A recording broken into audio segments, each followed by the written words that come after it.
जब हम बात करते हैं पैसा कमाने की, तो दो ऑप्शंस हमको क्लियर कट समझ आते हैं, एक है जॉब, एक है बिजनेस। हम इसकी बात नहीं करेंगे। तीसरा ऑप्शन एक और है जो यूट्यूब पर भरा पड़ा है कि ये कर लो, ये करने से इतना पैसा कमा लोगे, उसको भी हटा देते हैं। मतलब इस सेशन का टॉपिक कर देते हैं how to make money without doing anything. कैसा लग रहा है? कितनों को लग रहा है कि मैं ऐसी हवा में बात कर रहा हूं? कितनों को लग रहा है कि मैं अगर कुछ बोल रहा हूं तो वो बात लॉजिकल होगी और मैं जो बोल रहा हूं अपने एक्सपीरियंस के बेस पे बोल रहा हूं? मतलब इतना विश्वास है आप लोगों को मेरे ऊपर कि यहां पर मैं किसी नए स्कैम को शुरू नहीं कर रहा हूं।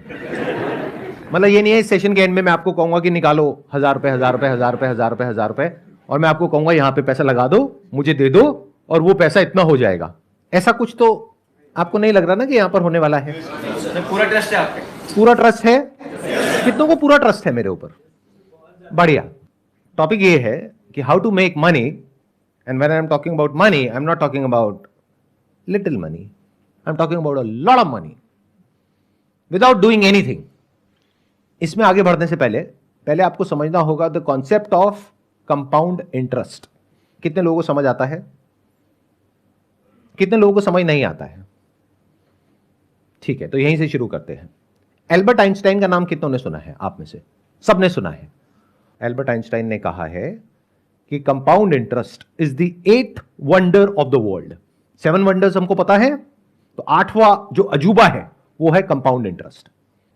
जिसको इसकी नॉलेज है वो इतना अमीर हो सकता है जिसकी कोई हद नहीं है, और जिसको इसकी नॉलेज नहीं है वो इतना गरीब हो सकता है उसकी भी कोई हद नहीं है। और 99% लोगों को अगर इसकी नॉलेज है भी तो ऊपर ऊपर लेवल पर है। जिन्होंने हाथ अभी ऊपर भी किया था ना, उनको भी बहुत बेसिक सी नॉलेज है, डीपली नहीं समझते हैं। एक क्वेश्चन पूछता हूं आप लोगों से। चेस में 64 स्क्वायर्स होते हैं, तो मान लो अगर हम पहले स्क्वायर के ऊपर 1 चावल का दाना रखें, अगले स्क्वायर के ऊपर 2 चावल के दाने रखें, तीसरे पे 4 दाने रखें, चौथे पे 8 दाने रखें। अगर इस तरीके से हम करते जाएं तो एंड तक पहुंचते पहुंचते, यानी जब हम लास्ट स्क्वायर पे पहुंचेंगे तो कितने चावल के दाने होंगे? Near about approx 1 lakh sir. 1 lakh के आसपास? Yes sir. Anybody else? Sir, I think more than 10 lakh. 10 lakh से ऊपर हो जाएंगे? Yes, sir. तो मतलब आपका जो दिमाग चल रहा है वो चल रहा है मैक्सिमम लाखों तक, और अगर किसी का दिमाग चलेगा तो वो चल जाएगा करोड़ों तक। क्या हो अगर मैं कहूं कि जब तक आप आखिरी उस पर पहुंचोगे, जो आखिरी बॉक्स है, तो वहां पर आपको चाहिएंगे 18 जीरो। कितने करोड़ होते हैं ये? बोल तक नहीं पा रहे हो, इतने चावल के दाने हो जाएंगे वहां पर। इससे क्या समझ आ रहा है कि compounding is actually the 8th wonder of the world. जिसको इसके बारे में नहीं पता था, या जिसको पता भी था, उसने भी इमेजिन नहीं किया होगा कि इतना बढ़ जाएगा। उसने सोचा होगा मैक्सिमम कुछ करोड़ हो जाएंगे, 50 करोड़ हो जाएंगे, 100 करोड़ हो जाएंगे, 1000 करोड़ हो जाएंगे। ये तो उससे भी बहुत ज्यादा है। ये है पावर ऑफ कंपाउंडिंग। इसका एक और एग्जांपल देता हूं आपको, बहुत simple, day to day life से कनेक्टेड। आप में से कितनों के पास में क्रेडिट कार्ड है? तो क्रेडिट कार्ड पे आपको पता है कितना इंटरेस्ट लगता है, 1 साल का या 1 महीने का? Sir around 36%। 36% पर एनम, यानी अराउंड 3% महीने का। यानी कि 10,000 रुपए आपने क्रेडिट कार्ड कंपनी को टाइम से नहीं दिया तो उस पर कितना रुपए लगेगा? 10,300। 300 रुपए सुनने में बड़ा लगता है, तो बहुत छोटा लगता है। अरे 300 रुपए से क्या फर्क पड़ता है? क्रेडिट कार्ड कंपनी बोलती नहीं है कि इसको ईएमआई में ब्रेक कर दो, बट उसमें कितना एक्स्ट्रा लगेगा? सिर्फ 300 रुपए। तो आप कहोगे अच्छा 300 रुपए तो है। इसका मतलब क्या है? आप कंपाउंडिंग को नहीं समझते हो।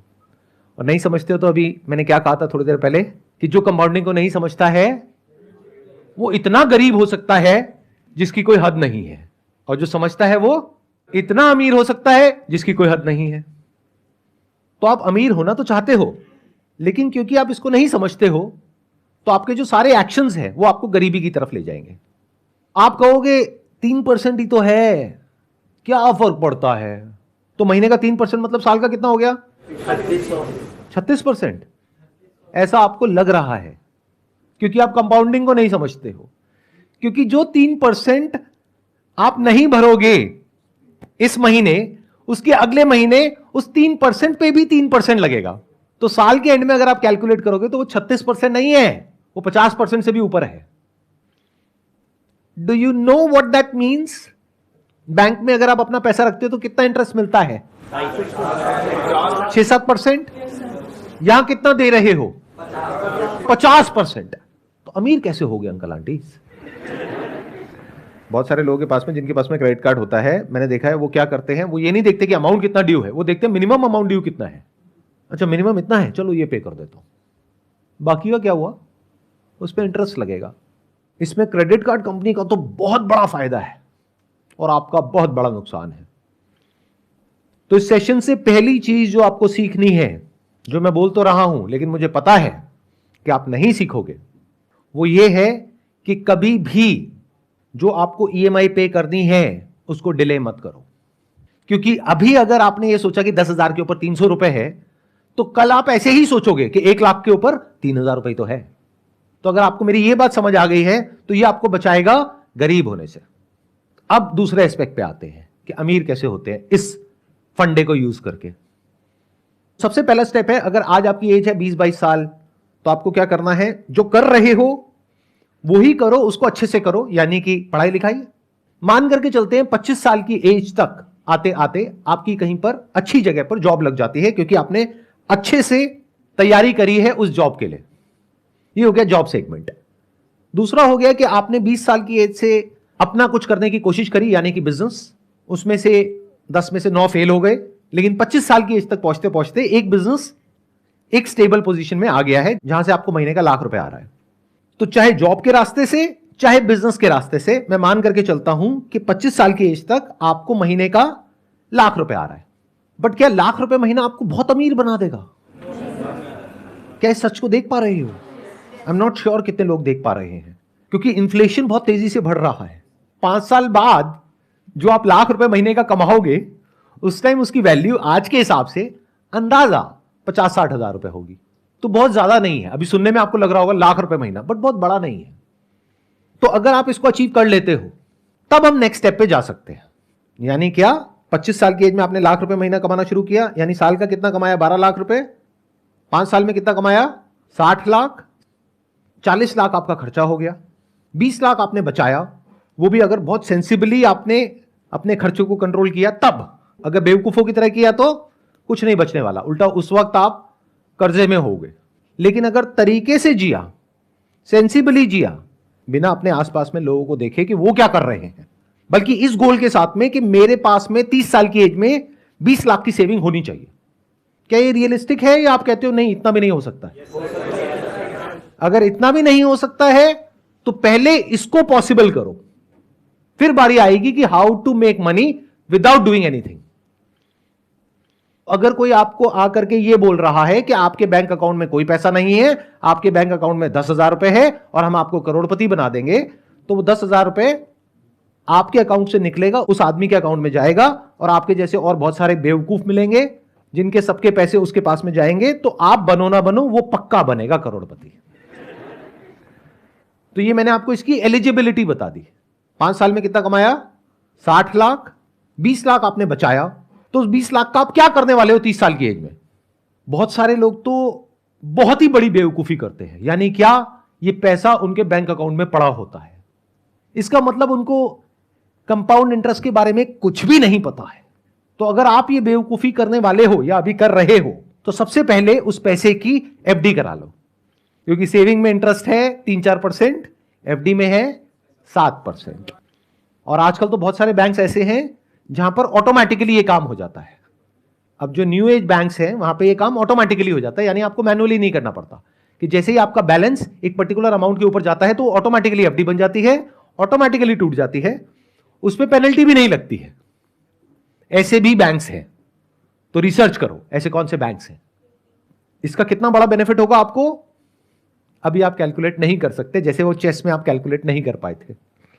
10-20 साल में अमाउंट कितना बड़ा हो जाएगा आप सोच भी नहीं सकते, अगर सिर्फ यही करते हो जितना मैंने कहा है। तो क्या जो मैंने कहा था वो एक लेवल पे सच नहीं हो गया है?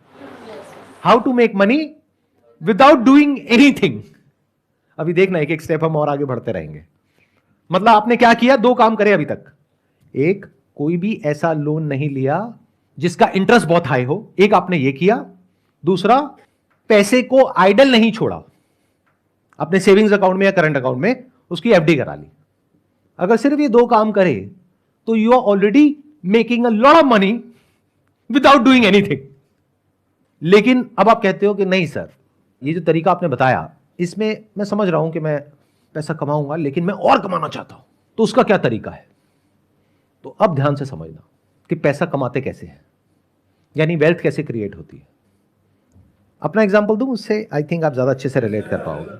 हमारा जो बिजनेस है वो है स्टॉक फोटोग्राफी का।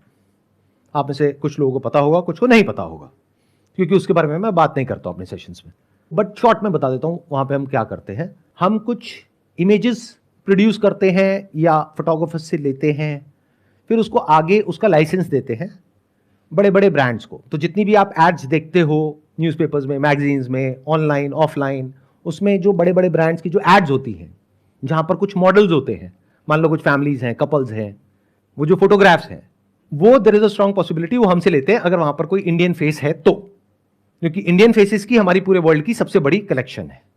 लेकिन आने वाले टाइम में इस बिजनेस के ऊपर एक बहुत बड़ा थ्रेट है because of AI, artificial intelligence. क्योंकि अब क्या हो रहा है, बहुत सारे ऐसे सॉफ्टवेयर आ गए हैं, बहुत सारे ऐसे प्लेटफॉर्म्स आ गए हैं जैसे मिड जर्नी है, जहां पर के आप जाओ और कुछ प्रॉम्प्ट दो और वो आपको बिल्कुल रियलिस्टिक इमेजेस बना करके दे देगा। तो अगर वो इमेजेस वहां से आपको फ्री में मिल जाएगी, ऑलमोस्ट फ्री में मिल जाएगी, तो कोई हमसे इमेजेस क्यों खरीदेगा? देखो तीनों सिनारियोस पकड़ लेते हैं कि मेरे अपने बिजनेस में कितने रिटर्न आने वाली है गोइंग फॉरवर्ड अगले 5-10 साल में, या तो 0%, या अगर कुछ बहुत कमाल का हमने कर दिया जो हम कर रहे हैं तो 10%। और अगर हम इस थ्रेट को ढंग से मैनेज नहीं कर पाए, यानी जो एआई की वजह से हमारे बिजनेस पे थ्रेट है उसको हम ढंग से मैनेज नहीं कर पाए, तो बिजनेस हो सकता है 10% से गिरने लग जाए हर साल का। तो मैंने कैलकुलेशंस करी कि अगर मेरे पास में इतना अमाउंट है, अगर उसको मैं अपने बिजनेस में लगाता हूं तो वहां पे in the best case scenario return आएगी 10%। तो क्या कहीं कोई और बिजनेस है जहां पर मैं पैसा लगाता हूं तो रिटर्न आएगी 25 से 30%? तो उस बिजनेस में पैसा लगाना बेटर है या अपने बिजनेस में पैसा लगाना बेटर है? Does it making some sense to you guys? अब मैं कुछ ऐसा बोलने वाला हूं जो हो सकता है आप लोगों की जो सोच है उससे बहुत अलग है, लेकिन अगर समझोगे डीपली मेरी बात को तो समझ पाओगे मैं किस एंगल से क्या बोल रहा हूं। हम जब भी स्टॉक मार्केट का नाम सुनते हैं तो हम सबके माइंड में क्या थॉट्स आते हैं? जुआ है, सट्टा बाजार है, रिस्की है, जो पूरी तरह से झूठ नहीं है, क्योंकि बहुत सारे लोग इसको इसी तरीके से देखते हैं। किसी ने कहा ये शेयर ऊपर जाने वाला है, खरीद लिया, और ये तो नीचे चला गया, अब क्या करें? नहीं, अब जब वापस से उस भाव पे आएगा तब बेचेंगे, अब वो आधा रह गया, अब क्या करें? नहीं, अभी भी उसको तभी बेचेंगे जब वो वहां पे आएगा, अब वो 10 गुना कम हो गया, अब क्या करें? बैठे हैं और रो रहे हैं और अपने आसपास में लोगों को कह रहे हैं बिल्कुल बेकार है, और अपने बच्चों को भी ये कह रहे हैं बिल्कुल दूर रहना इससे, कुछ नहीं पड़ा इस सब में। ऐसा ही है? जबकि स्टॉक मार्केट ये नहीं है। यानी कि शॉर्ट टर्म में दुनिया की कोई ताकत प्रेडिक्ट नहीं कर सकती है कि जो स्टॉक मार्केट है वो ऊपर जाने वाला है या नीचे जाने वाला है, या कोई पर्टिकुलर स्टॉक ऊपर जाने वाला है या नीचे जाने वाला है।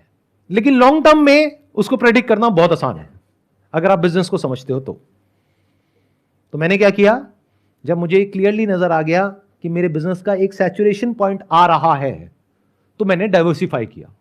अब अगर आपकी लैंग्वेज में बात करी जाए तो मैंने एक स्टॉक परचेज किया, बट अगर मेरे पर्सपेक्टिव से बात करी जाए तो मैंने एक बिजनेस को परचेज कर लिया। दोनों में फर्क देख पा रहे हो? कितने देख पा रहे हैं मैंने क्या बोल दिया है? बाकियों को नहीं समझ आ रहा, मैं समझाता हूं। आप स्टॉक मार्केट को कैसे देखते हो? मैंने शेयर खरीद लिया, शेयर बेच दिया, शेयर का भाव ऊपर चला गया, शेयर का भाव नीचे चला गया। मैं ऐसे नहीं देखता। जो भी लोग एक्चुअल में समझते हैं स्टॉक मार्केट को वो ऐसे नहीं देखते, बल्कि स्टॉक मार्केट भी गलत वर्ड है। बिजनेस को जो समझते हैं वो ऐसे नहीं देखते। वो कैसे देखते हैं कि स्टॉक का जो प्राइस है वो डिसाइड होता है based upon sentiments in the short term, कि मार्केट के सेंटिमेंट्स कैसे हैं, मार्केट में ग्रीड है या फियर है, जिसको बोलते हैं बुल रन है या बेयर मार्केट है, उसके बेस पे स्टॉक के प्राइसेस डिसाइड होते हैं। एक बिजनेस की वैल्यू होती है 100 रुपए, उसका प्राइस होता है 20 रुपए, और एक बिजनेस की वैल्यू होती है 100 रुपए, उसका प्राइस होता है 1000 रुपए। मार्केट में ऐसा सब कुछ देखने को मिलता है।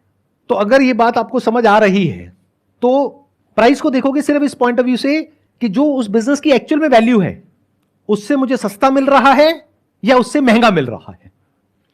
बट रोज बैठ करके ये नहीं देखोगे आज ऊपर चला गया तो मैं खुश हो रहा हूं, नीचे चला गया तो दुखी हो रहा हूं।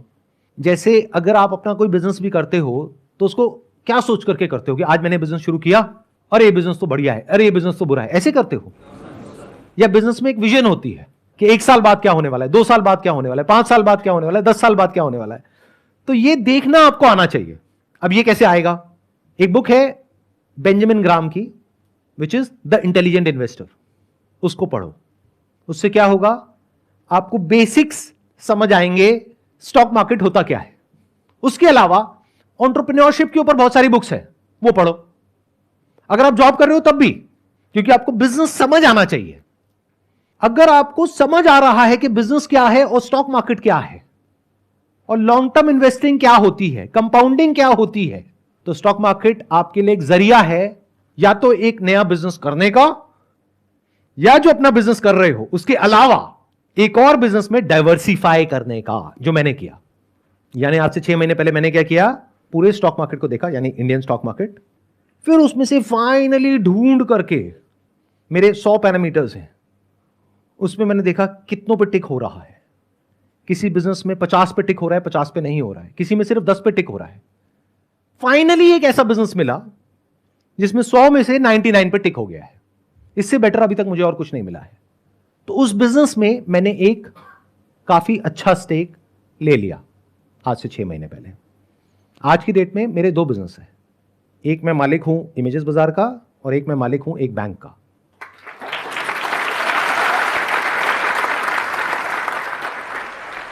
अब जब मैंने ये बोला, आपने तालियां बजाई, इसका मतलब क्या है? आपको ये लग रहा है कि मैंने पूरा का पूरा बैंक खरीद लिया। अरे नहीं भैया, I am one of the owners of that bank. Owner कौन होता है और एम्प्लॉय कौन होता है? जो उस बैंक का मैनेजमेंट है वो एम्प्लॉइज है, जो उस बैंक का सीईओ है वो एम्प्लॉय है उस बैंक का, उसको सैलरी मिलती है। बट मालिक कौन है? Shareholder is the owner. तो I am the shareholder of that particular bank.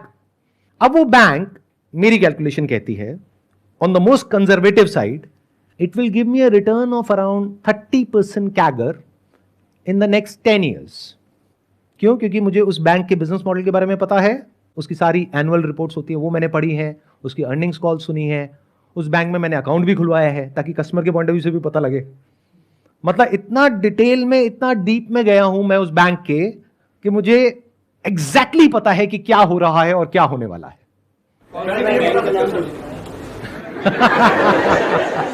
Sir एक काम करो ना सर, बैंक का नाम ही बता दो। बिल्कुल नहीं बताने वाला। क्यों? क्योंकि अगर मैं ये बताता हूं तो 2 वजह है ना बताने की। एक, लीगली ये बताना ठीक नहीं है from the regulation point of view, कि मैं ऐसे अगर आता हूं और आकर के आपको बताता हूं तो वो एक तरह से सलाह हो गई। तो I can not give you any advice. तो मैं आपको नहीं बता रहा कि उसका नाम क्या है, खुद फिगर आउट करो। अगर मैंने आपको नाम बता भी दिया बैंक का, आपने खरीद भी लिया, तब भी आप डरे रहोगे। जैसे उस बैंक के शेयर का प्राइस है वो मानो 1 साल बाद आधा रह गया। तो वैसे तो आपके पास में मेरा फोन नंबर नहीं है, लेकिन अगर होगा तो फोन करोगे, सर ये क्या हो गया, सर मैं लुट गया, मैं बर्बाद हो गया।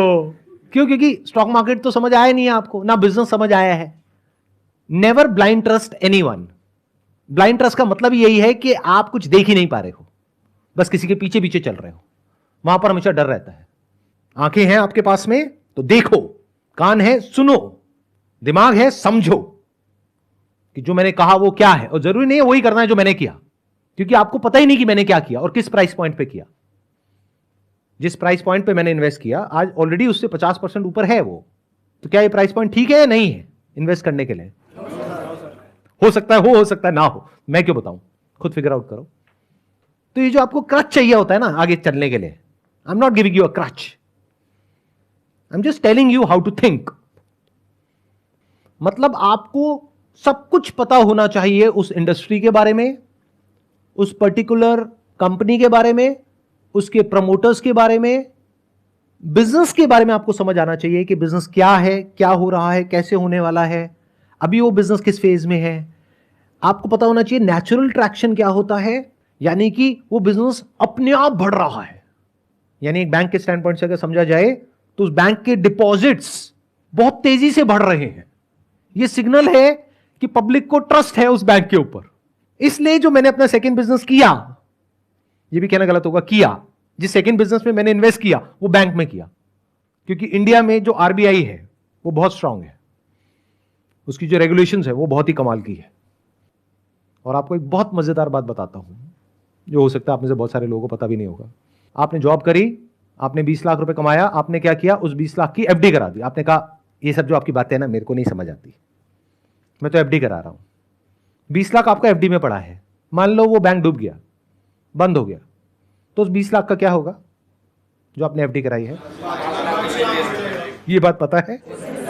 कितनों को नहीं पता है? हाथ ऊपर करो।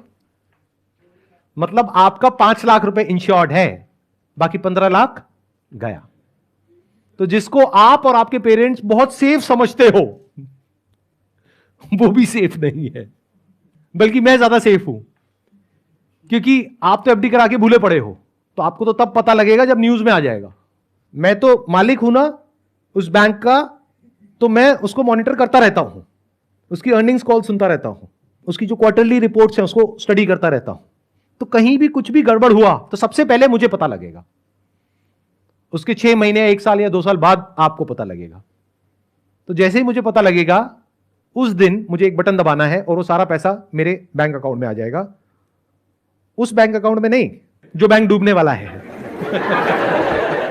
किसी दूसरे बैंक अकाउंट में। तो ये ज्यादा सेफ है, ये ज्यादा सिक्योर है। नॉलेज के बेस पे एक्ट करना, specially if that knowledge is backed by facts, data and right understanding, that is much more safe and secure than blindly चलना। तो अगर मेरी बात आपको समझ आ रही है तो शॉर्ट टर्म में अब वो जो आपने इन्वेस्टमेंट करी है वो चाहे ऊपर जाए चाहे नीचे जाए आपको फर्क नहीं पड़ने वाला। जैसे अपने घर में फर्क नहीं पड़ता। क्या आपने घर का प्राइस रोज चेक करते हो सुबह उठ करके? सुबह जा करके, मतलब ऑफिस जाते वक्त या ऑफिस से आने के बाद में, क्या अपने घर के पास में जो डीलर है उसके पास में जाकर के बैठ जाते हो उसके ऑफिस में, भाई आज मेरे घर का क्या दाम है? भाई आज तो 50 लाख रुपए है। अरे कल तो यार 51 लाख रुपए था, आज 50 लाख हो गया। आज क्या भाव है भैया? आज 52 लाख है। अरे मजा आ गया। अरे भाई बेचना हो तो खुश हो या परेशान हो। यानी अगर मैं अपना एग्जांपल दूं तो ये जो बैंक, एक ऐसा भी फेज था आज से आई थिंक 4-5 महीने पहले, जब वो बहुत नीचे चला गया, बहुत मतलब 10-15% टूट गया, तो मैं दुखी नहीं हुआ। आज वो स्टॉक बहुत ऊपर है, तो अगर मैं आपको नंबर बताऊंगा तो आपके पैरों के नीचे जमीन निकल जाएगी सुन करके, लेकिन उसकी वजह से मैं खुश नहीं हो रहा हूं। अब एक काम करते हैं, अब मेरे को छोड़ते हैं, आपकी बात करते हैं। यानी 30 साल की उम्र में आपके पास में 20 लाख रुपए है, उसमें से 10 लाख रुपए आपने अपने पास में रखा, जिससे कि अगर कभी कोई प्रॉब्लम आ जाए एकदम से तो आपके पास में इतना पैसा होना चाहिए इमीडिएटली। बचा 10 लाख रुपए, तो 10 लाख रुपए को आपने इन्वेस्ट करा। अगर मेरे स्टैंड पॉइंट से देखोगे तो ये टाइम अच्छा है बैंक में इन्वेस्ट करने के लिए, क्योंकि अगर इंडिया की इकोनॉमी को ग्रो करना है तो बैंकिंग सिस्टम को तो ग्रो करना ही पड़ेगा। तो अगर आप इंडिया की जो ग्रोथ स्टोरी है उस पर आपका विश्वास है तो बैंकिंग सेक्टर तो ग्रो करेगा ही, बिना उसके जो इंडियन इकोनॉमी है वो ग्रो नहीं कर सकती। India is one of the fastest growing economies in the world. तो for India to grow in the next 10 years, 20 years, banking system has to grow. तो ऐसे में अगर कोई न्यू एज बैंक को आप आइडेंटिफाई कर पाओ जो कि बिल्कुल परफेक्टली पोजीशनड है इसको आने वाले 5-10 साल में एनकैश करने के लिए, और आज या तो रीजनेबली वैल्यूड है या अंडर वैल्यूड है, इसको मार्जिन ऑफ सेफ्टी बोलते हैं, जहां पर आपको पता है कि पैसा डूबने की पॉसिबिलिटी ऑलमोस्ट 0% है, तो ये मेरे हिसाब से अच्छा ऑप्शन है। अगर 30% से आपका पैसा ग्रो कर रहा है ईयर ऑन ईयर, तो 10 लाख कितना हो जाएगा? Near about 14 times. प्लस जो आप काम कर रहे हो वहां से आपने 10 साल में कितना कमाया लाख रुपए महीने के हिसाब से? 1 करोड़ 20 लाख। और यहां से कितना कमाया? 1 करोड़ 40 लाख। उसमें से 10 लाख हटा दो जो आपने इन्वेस्ट किया, 1 करोड़ 30 लाख। इसके लिए आपने क्या किया? लेकिन किसी ने तो कुछ किया होगा तभी तो पैसा आया। किसने किया? उस कंपनी के मैनेजमेंट ने किया। अब बैंक बैंक मत बोलो बार बार, कहीं आप सारे जाकर के बैंक में पैसा लगा दो और पैसा डूब जाए और मेरे पास में आओ, सर ये क्या कर दिया आपने सर। कंपनी का जो मैनेजमेंट है उसने किया, उन्होंने जो काम किया उसके लिए उनको क्या मिला? सैलरी। बट आपको क्या मिला? प्रॉफिट। और प्रॉफिट हमेशा सैलरी से ज्यादा होता है अगर बिजनेस बढ़िया चल रहा है तो। इसका एक प्रैक्टिकल एग्जांपल दूं? आप में से कितने जिन्होंने बजाज फाइनेंस नाम की कंपनी का नाम सुना है? अभी उसका मार्केट प्राइस क्या है? Any idea? जो स्टॉक मार्केट को ट्रैक करते हो। 7,000 नियर अबाउट 7,000। आज से 10 साल पहले कितना था? यानी अभी ये 2023 चल रहा है, तो 2013 में कितने का था वो? नियर अबाउट 100 रुपए। तो 10 साल में कितना हो गया? 70 टाइम्स। 20 साल पहले कितने का था? 7 रुपए का। तो 20 साल में कितना गुना हो गया? 1000 गुना। अब ये सब सुनने में बहुत अच्छा लगता है, बट अगर आपने ध्यान से मेरी बात सुनी है, मैं इस सब के बारे में बात नहीं कर रहा हूं। इस चक्कर में क्या होता है, बहुत सारे लोग जब स्टॉक मार्केट में घुसते हैं तो इन एक्सपेक्टेशंस के साथ घुसते हैं कि हमको अगला बजाज फाइनेंस ढूंढना है जो आज 7 रुपए का हो और वो आने वाले 20 साल बाद 7,000 का हो जाए। इस चक्कर में उनका वो जो 7 रुपए है वो भी 70 पैसे रह जाता है 20 साल बाद। तो मैं इसकी बात कर ही नहीं रहा हूं, यानी मैं पेनी स्टॉक्स की बात नहीं कर रहा हूं, मैं स्मॉल कैप की बात नहीं कर रहा हूं। मैं कुछ हद तक वो बात कर रहा हूं जिस फेज में बजाज फाइनेंस आज से 10 साल पहले था, 20 साल पहले नहीं, क्योंकि वहां पर ये बता पाना कि 20 साल बाद ऐसा कुछ होने वाला है, that was next to impossible.